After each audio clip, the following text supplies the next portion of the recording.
Welcome everyone to Basement Quality Banter episode 31. Sorry for being a day late. That is all on me. And thank you again for Angus joining us to talk beer and sport and other shite. Yeah, I've made it back. I'm still alive. That's good. From your, what did I call it? An adventure away, anyway. Yeah, What are you drinking? I've got last few cans of my subscription last month was Dangerous Ales. So this is the Dangerous Ales XPA, which Lovely. is a looking beer. It's a little bit hazy actually now that I've poured it. It's It was quite very hazy clear for when I an first poured XPA. it. Yeah. Yeah, yeah, it was really clear when I first poured it, but now it's gone completely hazy.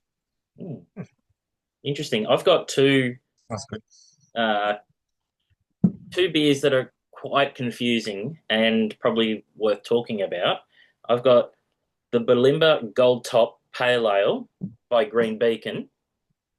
Now, for those who've grown up in Brisbane, which I haven't, Balimba Gold Top and Forex were the two big beers. They owned pubs, and you either got Balimba Gold Top at a Balimba pub, and you either got Forex at a Forex pub. Same thing happened Sydney. You either had a Resh's pub or a Tui's pub or a Tooths or a VB. Um, and obviously CUB bought the brand and hasn't had anything done with it since. Balimba used to be on both sides of the river, the actual suburb of Brisbane, taking up Tenerife, where Green Beacon now is, another part of the CUB/Asahi family. So what they've done as an homage, I guess, is brought out the Balimba Gold Top Pale Ale, which Balimba Gold Top wasn't. It was a light bitter lager. And what they've done is they've dry hopped it with Galaxy and Centennial in a pale ale. And I'm really confused what this beer is supposed to be. Is it supposed to be just using the name for retro, status or what? I like Green Beacon. I don't know how much longer Green Beacon can survive. I think a lot of their beers are brewed out of Pirate Life in SA now, with the big production facility now not at Geebong. Um, I'm confused about the product. Cool story, you know. Balimba Gold Top was first brewed in 1898. So the brand was big. Forex won over, of course. But I'm just confused by the product. 4.2%, 375 pale, dry hopped. I mean, I'm no exact expert, but I'm pretty sure Galaxy didn't exist in 1836. No, they've said it's like a modern spin on it, with passion fruit, peach, and citrus. I think if you had any beers with those characteristics uh, in the mid 1900, Brisbane wharfy sort of times, I think they would tell you where to go. It's a nice beer. I just don't think it matches the Balimba Gold Top branding. Sure, yeah. Um, I'm confused.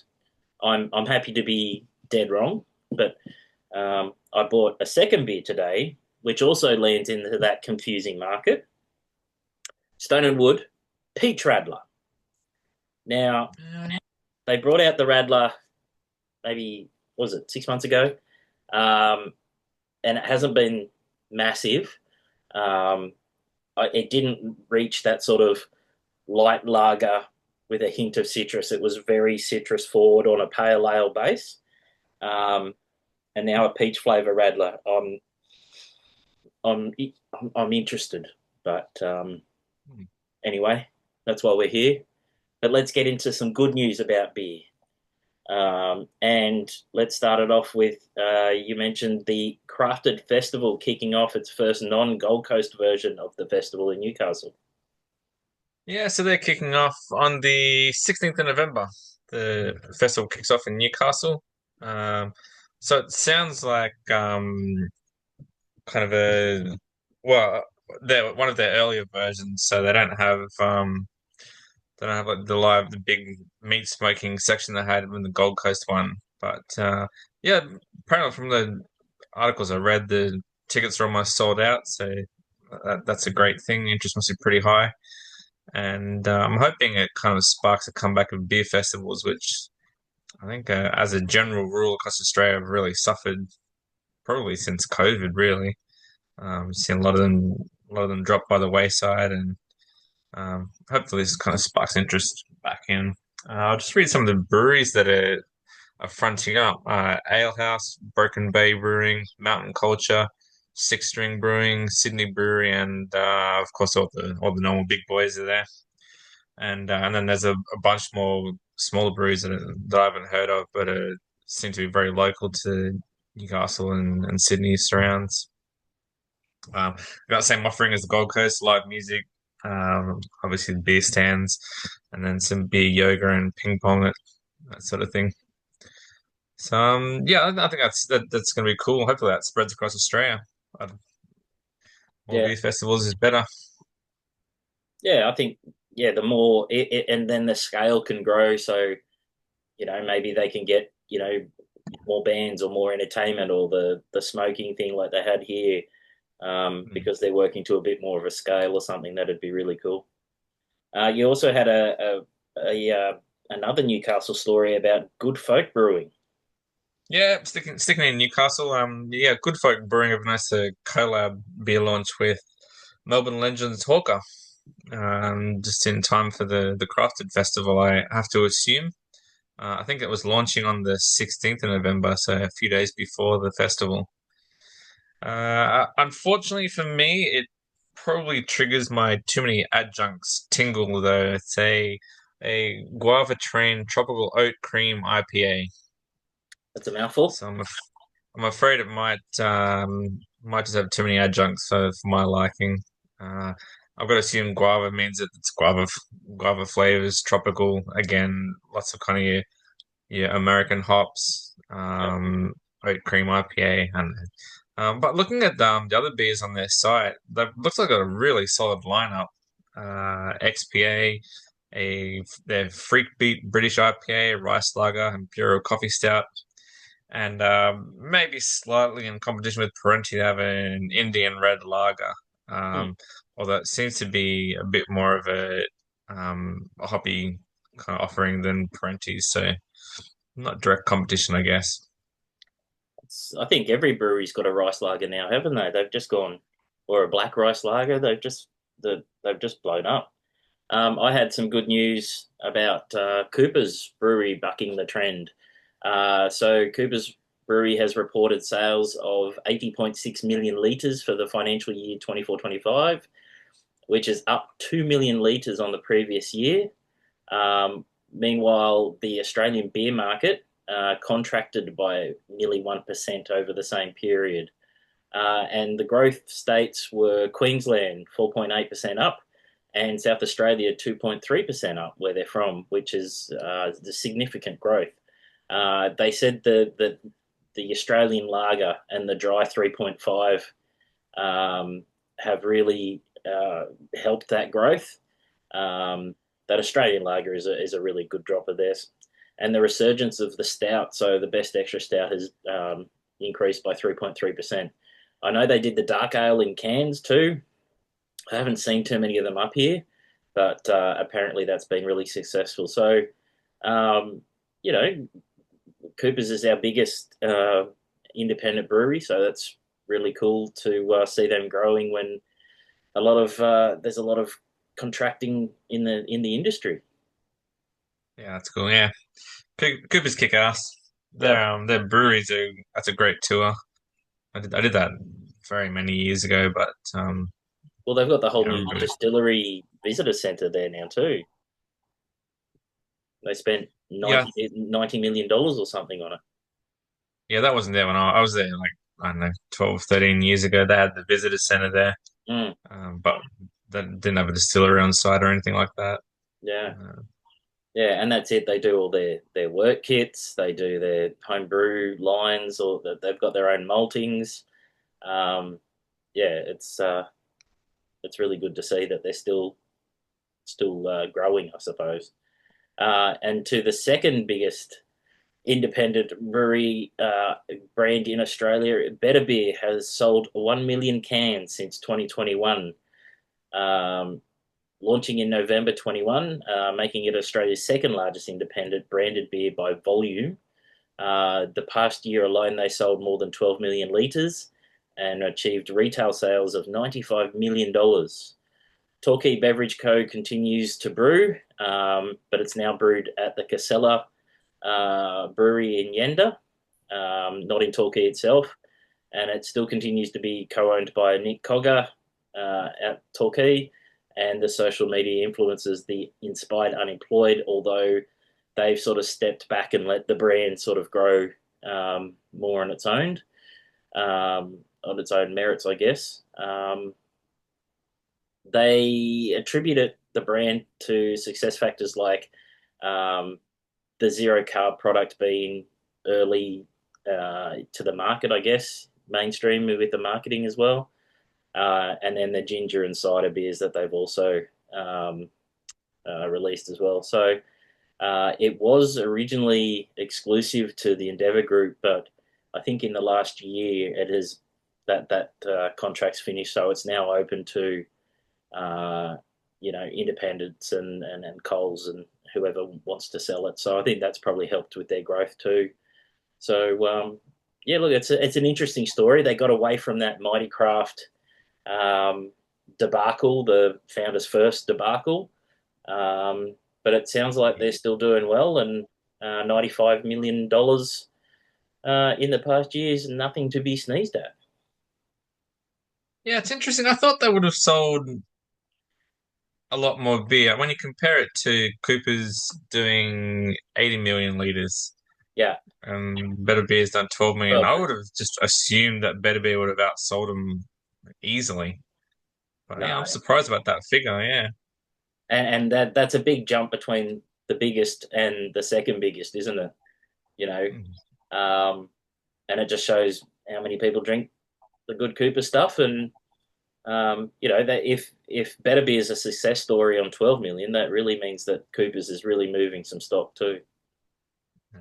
I guess it also shows that Better Beer has always been about marketing and marketing ever since it launched. Yeah. It was just advertised everywhere you look. There's Better Beer this, Better Beer that. It was everywhere, Oh, even and the clothing and everything. Yeah. yeah, and you don't really see that with Coopers. Um, maybe in the southern states is more advertising, but certainly in Queensland, I couldn't tell you the last time I saw Um, Coopers advertising. the They had last one I saw they had around. was the when Canadian Club said they came out with the big billboard saying over beer, and Coopers did the opposing. If you're over beer, you're drinking the wrong one billboards. I Yeah. thought that was a really good campaign. Now they're Forever Original going against Stone and Wood being the original, so they've put Forever Original on their tagline. Um, but you're right, we don't see it up here as much as we'd hope. I don't know, but that lager is definitely doing well. And if it was 4.8% up in the last year, I think it's been driven by that lager coming up here to the warmer areas. Yeah. Yeah, I've seen a lot more of their stouts kicking around, like a lot more in bottle shops. Couple of my mates have been drinking it, so Yep. I've seen them. So I think that ties into what you said about the resurgence of the stout. Like I'm Yeah. seeing more of that, You not sort so of much in marketing, but if you're tired of the other ones, you always know you can rely on Coopers. I guess when you're looking at the shelves and there's all those bright colours and you go, nah, I'll just have a Coopers, and you know what you're going to get every year. I know in our house, Santa drinks a tally of Coopers at Christmas, um, and we still leave carrots out for the reindeers. Um, but yeah, we weren't going to put milk and cookies out. That just doesn't work in our house. But yeah, I think a Cooper's tally is good. Got nothing to do with my last name. I'm not related to those Coopers, but or I might be. I don't know. You also had a cool. one of the Chris. I Yeah. was going to say one of the Christmas years, Santa got left a Felon's 12.5% barrel aged bourbon imperial stout, Nice. and Anna was saying, "Is Santa really going to like that?" And I'm like, "Oh, I'm pretty sure Santa will love it." Yeah. Did Santa get up in time in the morning for the present opening? Oh yeah, yeah, he got jumped on by three kids, so no chance of sleeping through that. It's the one bit I miss now that my kids are bigger. That the excitement on the kids' faces in the morning of Christmas. That's what it was all about. You had a good story from New Zealand, Parrot Dog. Yeah, I love seeing this stuff.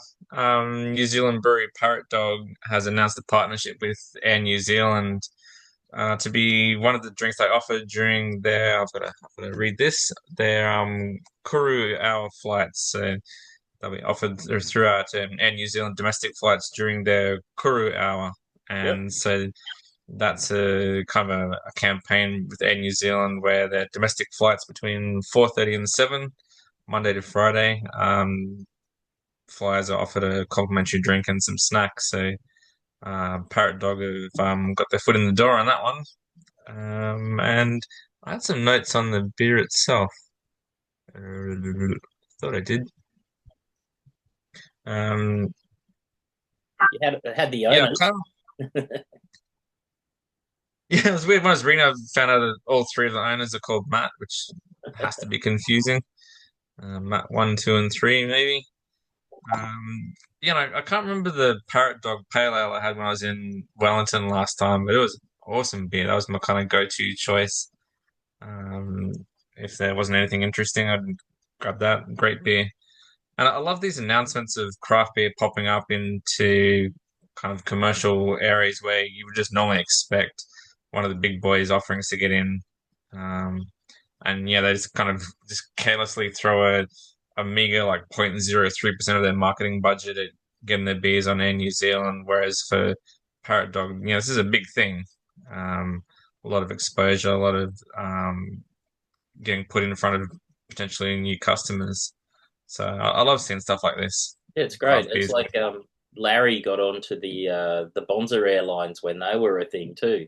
Same sort of thing. A smaller producer, local producer. We like those sort of good news stories because there's not enough of them, I don't think.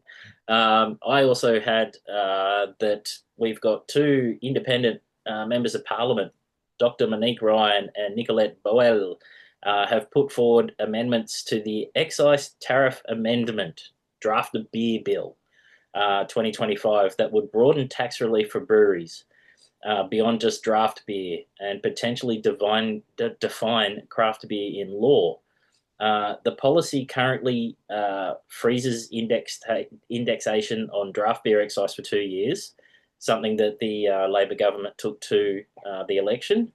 Um, but they wish to amend it to include packaged beer and create a permanence. So basically, let's freeze it and not index it. Um, uh, why?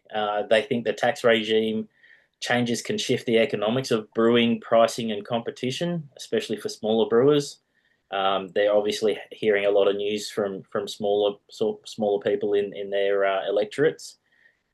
If approved, packaged beer excise relief could affect retail beer pricing, and it could really actually hurt craft indie segments' viability or improve it. Or I think it's silly that there's different taxes for kegs versus packaged. A lot more people are leaning towards packaged since drink driving came about. Less people going to venues, but that means the venues struggle because that's where they make more of their margin. Um, we've said it many times on this podcast. There really needs to be significant taxation reform across the alcohol industry, spirits and beer, particularly. Even if they were to streamline it down into one tax scheme, regardless of whether it's packaged kegs, um, on draft going into a growler is a different tax. Like there's just so many tax levels to selling beer. It's just mad. Just have one rate across whatever whatever comes out of the tank, doesn't matter what it goes, how it's packaged or how it's delivered to the consumer. Mm. Just tax what's coming out of the tanks. Yep, minus wastage. Yeah, I don't know. Yeah, just crazy stuff. Okay, Crazy. so I just cracked that Stoner Wood peach. It is very peachy, sort of like a Bellini. Um, it's more of a cocktail than a beer, and there's definitely some floralness to it. I don't know. It doesn't even taste like a beer, to be honest. I get what they're trying to do, but yeah, I think they've lost their way with these two Mm. Radlers. Yeah, Anyway, peaches for me would be pretty sweet. I don't know if I would dig on that. it's not Don't really sweet. have not It's too sweet. Okay. not too sweet, but very peachy. That probably sounds like an oxymoron, but um, yeah, there's a lot of floral nose to it. Um, but that might be someone's jam too. Maybe it's a different market to me, which is fine. But again, interesting product story. Yeah. I You mentioned felons before, so the socials this week had some cool footage of the expensive stainless going into the felons Manly Wharf site. I don't know the size of the brew house or the cellar, but the footage showed Tom Champion saying it had a 1 million litre capacity as the cranes were manoeuvring it between the buildings. It looks like they're rolling out a very similar and successful model like they've done here in Brisbane. If you look at the Felons Manly Wharf Facebook page, Instagram page, um, it looks like they're absolutely smashing it down there. So, uh, replicating what they've done up here and absolutely printing money, I believe. Yeah, interestingly, when I was doing a search for kind of beer articles and things, I was seeing a lot of articles on the Felons Manly opening Yeah, and a lot of the normal publications. So obviously, it was on like Crafty Pine and all the beer websites, but also just on normal like tourism websites and yeah, newspapers. Obviously, there's a lot of stuff on this. So yeah, I think they've just repeated what's in Brisbane, and I would assume it would go the same way of printing money, yeah. been packed, and it's the same thing. Great outlook, great area, and Great I reckon venue, it would go. great food, heaps of staff, heaps of beer, um, heaps of entertainment. Big screens, the water. Yeah, it just sort of ticks every box, doesn't it? Yeah, Yep, yeah. Why would you change anything from Brisbane? Just carbon copy. yep. Not a bad plan. Mm. And a little bit of sad news. We saw Little Creatures recall their hazy lager last week, which hasn't exactly been the hit the clickbait news report said it was. Um, Refermentation is very dangerous, and I have seen some cans violently explode myself, as actually tearing the lids apart. So, um, yeah, it's nothing to be stifled with. If you ever have an over fermented can, um, and you have to open it to get rid of it, fill your sink full of water and open it in water. It takes some of that, and open it slowly if you can. Otherwise, you might lose a finger. Um, of course, there were all the stupid responses saying, let's get some more alcoholic beers quick. And they said that the ATO called the recall because they were losing taxes on the beers because they had more alcohol in them. But it's just the dangers of having exploding aluminium and an unknown ABV, of course, especially if you're planning on driving or account your standard drinks for any number of reasons. What is surprising is that it's a big brand um, that are the original masters of live can conditioning and would get it so wrong on a national scale. That's the bit that gets me. Have have line cut corner somewhere, or yeah, Probably a bit of a rush job, I reckon. yeah, Yeah. Re-fermentation in well, too much re-fermentation in packages is nothing to joke about. I had bottles of homebrew that I made probably about 10 years ago. I had it stored downstairs in the house, and during the night I heard a big massive explosion. well, big loud noise, and I went to sleep. Woke up in the morning, went downstairs, and a bottle had exploded and driven, like the bottle had exploded in half and had driven the top of the bottle into the ceiling. Yeah, yeah, So yeah, re-fermentation is absolutely no joke. no, not at all. Um, so I hope they learn what happened wrong with that batch. That's really odd. So that's all I had on beery news. To our fantastic sporting repertoire, and how are the Wallabies going? Oh, look, if you on the surface, losing to England 27-5 at Twickenham is it's not catastrophic. Um, Twickenham is probably one of the hardest stadiums to play out in the world. It's an absolute cauldron of rabid English fans singing support noise. The atmosphere is just monstrous. So on the surface, I don't think losing to England is launching massive danger signs. But I think what's got me worried and a lot of the other Wallaby fans is the style of the loss. Australia just simply didn't fired very few shots at England's defence. Basically, it was forwards trucking up either side, giving it to Hunter Basami to try and punch it into the centres where there was three guys waiting for him. Um, all very static and unintelligent, I think would be a word I'd use. Yeah, we had no answer to the English rush defence. Um, there was no plan B, so they just did the same thing the whole game pretty much. Rush defence, short kicks over the rush defence to get the ball in behind them, double cut up passes to the wingers to give them some action. Max Jorgensen, Suali'i, Harry Potter barely did anything all game. They barely saw the ball. Um, and the only try was from Harry Potter, um, absolutely jagging a 90-meter intercept. And if he didn't catch the ball, then England were in for a try. So that was the one try. So it wasn't even a kind of a planned try or an achieved try from Wallaby. It was just a fluky intercept. So yeah, Italy this weekend. Um, it's an absolute must-win game. Got some stats here. Italy have placed last in 8 of the 9 Six Nation competitions, and they've positioned last in 18 of all 24 years that the Six Nations have been held. So basically, the wooden spooners of Europe. And if we don't beat them, then that's some real worrying signs.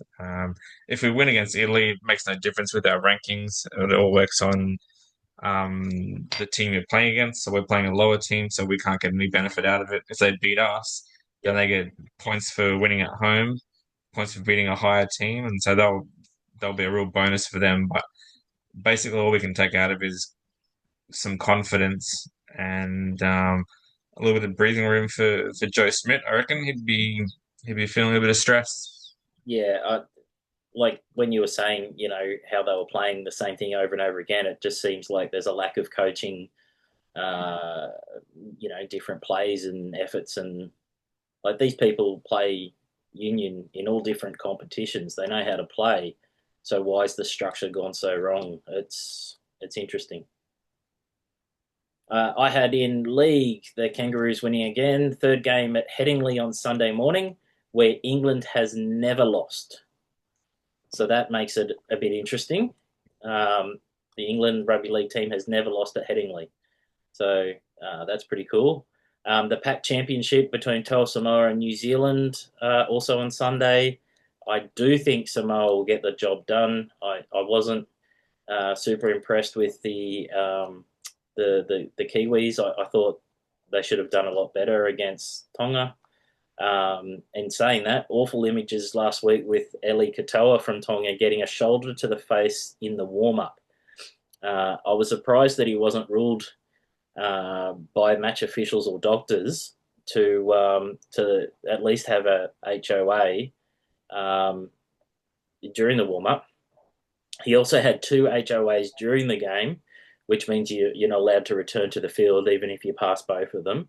And then he had to have brain surgery to remove the fluid from his brain after the game and not permitted to fly home to Melbourne. Tongan officials said they didn't see the pre-game hit, and the trainers asked him, and he said he was okay. Um, I think we might see some new rules about hits at training and warm-ups after this to the head, because technically, even the match officials, they can't rule on anything if it's not during games. And if you've seen the footage, he absolutely it would have been in Category 1 in the warm-up, and he would have not played.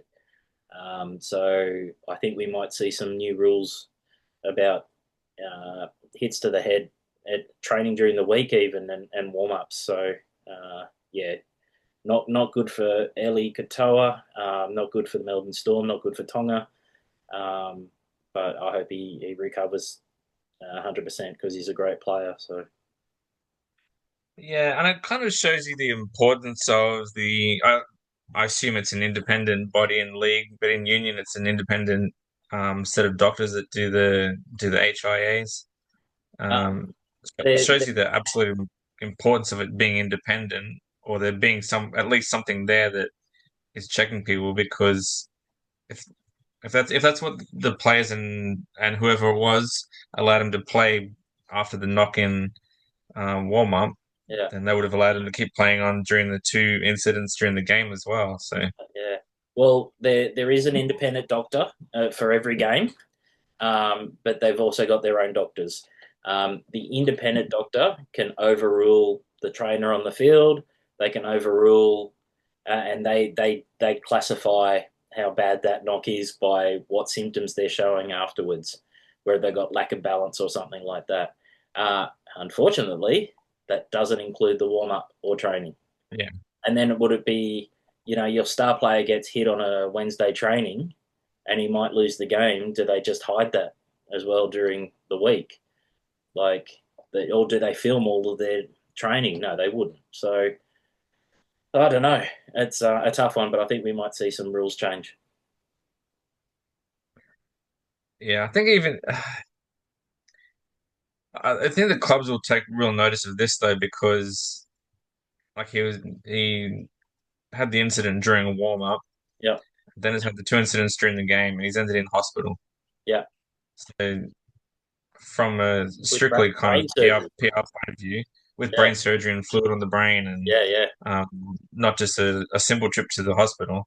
Yep, So then that's now being reported as happening under Tonga's care, yep, and so they're going to be copping a lot of flack for that player having three head knocks resulting in a trip to hospital and brain surgery, fluid removal.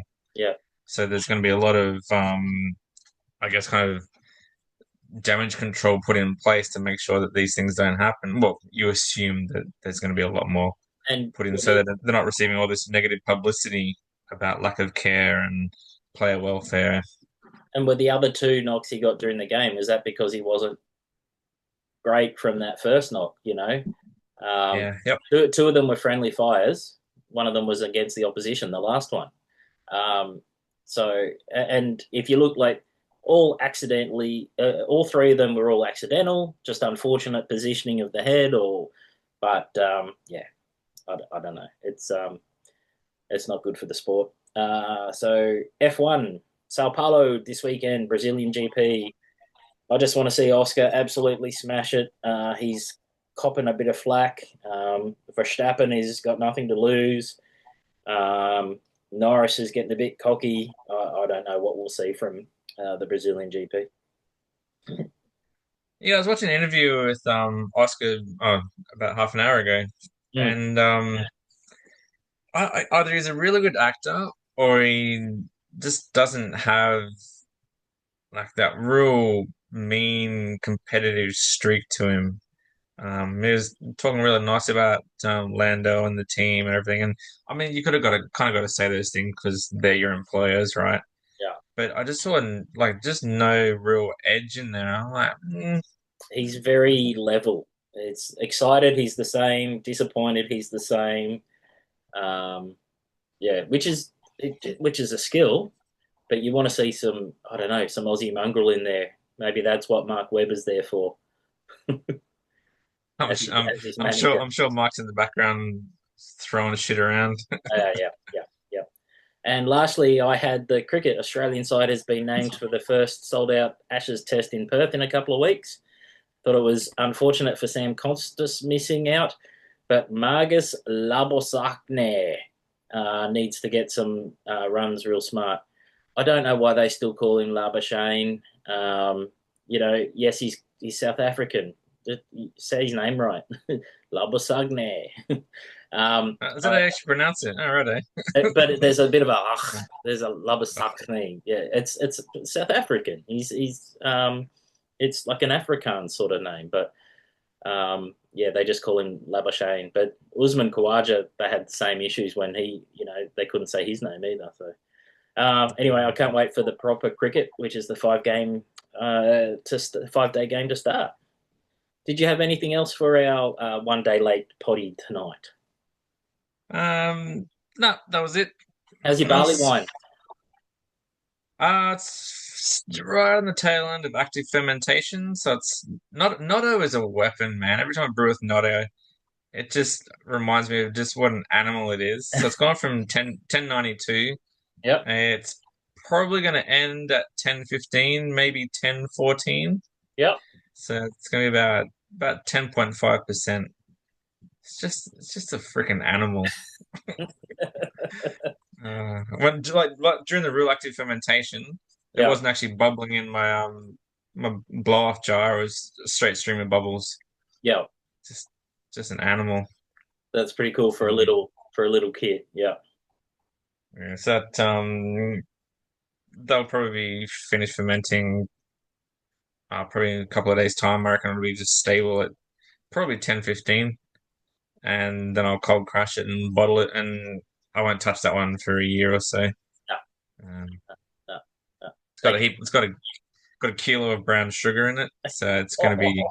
I reckon it's going to be pretty fusely and pretty alcoholy. yeah. So I won't even try that for 6 months. I'll just bottle it and stick it in the back of my shelves and forget about it.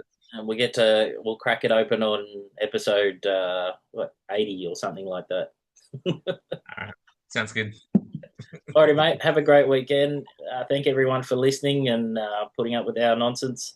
And if you want to jump on our Facebook page or send us a DM, or if you got any beers you want to try, or let us know any nonsense, you know where to find us. Night, Angus. Thanks, everyone. See ya. Yeah, cheers.